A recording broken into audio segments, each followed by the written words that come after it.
And also yung acidic flavor. Kapag beginner. For the beginner kasi, mas ina-advise ko mas maganda i-try nyo po yan.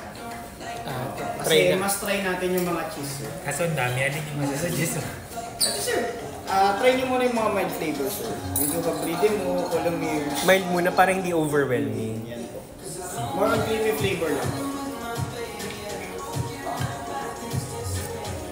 Tapos sir, mas maganda, try nyo muna yung mga hard cheese. Tapos tsaka po kayo balik ng strong flavor sa mga soft cheeses. Kasi para masanay po muna kayo sa lasa ng mga cheeses. Ano yung mga hard cheeses? Yung nasa kabila po, sa kabila sa'yo. At ayun na nga, yung mga queso nila, both artisanal cheeses from France, Italy, at syempre our very own Malagos brand from Davao. Delix, baka ma-allergy ako since sanay lang tayo sa Eden at queso. Charot! Overwhelming lang siya sa umpisa, pero you should try para masulit at makomplete ang buffet experience.